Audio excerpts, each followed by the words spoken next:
Bonjour, nous allons voir aujourd'hui comment on peut réaliser une dilution et en quoi ça consiste. Diluer une solution, c'est augmenter le volume du solvant de la solution. Prenons un exemple concret.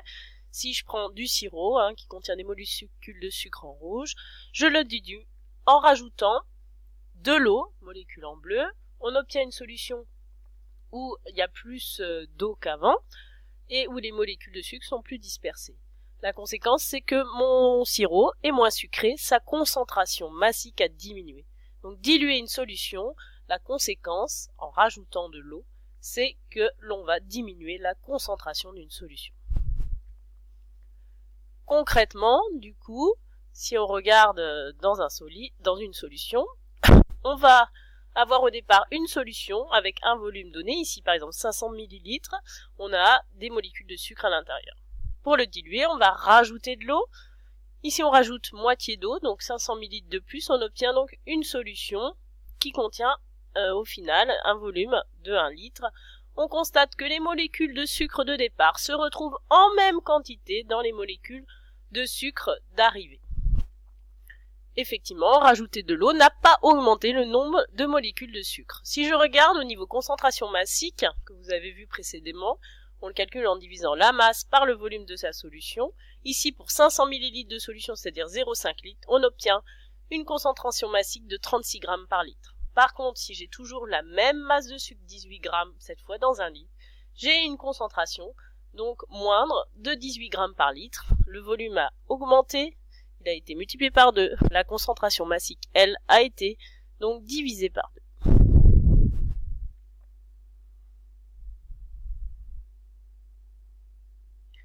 Si je regarde au niveau théorique, je vais avoir donc au départ une solution que j'appelle solution mère, qui a une masse de soluté M1, un volume de solution V1 et une concentration massique CM1. Pour calculer la concentration massique, je fais, d'après la formule vue précédemment, M1 sur V1.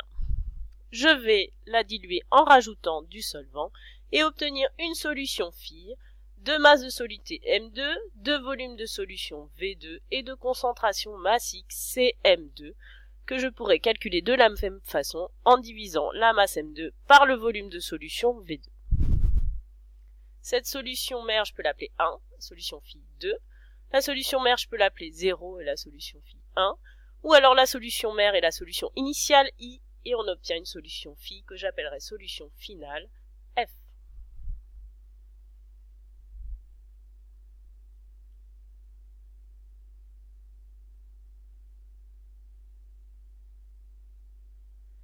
Au niveau théorie, la masse de soluté, je peux la calculer par la formule précédente. En la transformant, j'obtiendrai que M1 égale V1 fois CM1.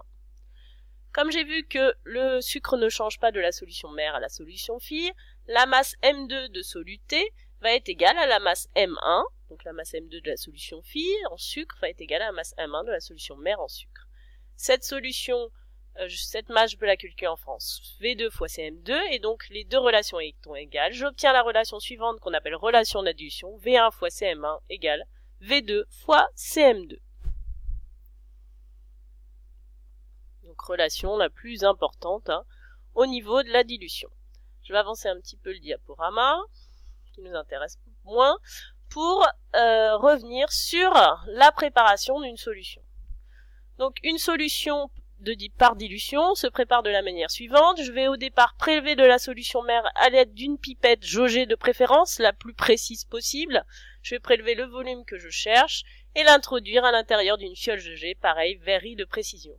Ensuite, je complète avec de l'eau aux 3/4, j'homogénéise comme dans la dissolution, et enfin je complète au trait de jauge de façon à ce que le bas du ménisque soit pile au niveau du trait et ma solution est prête.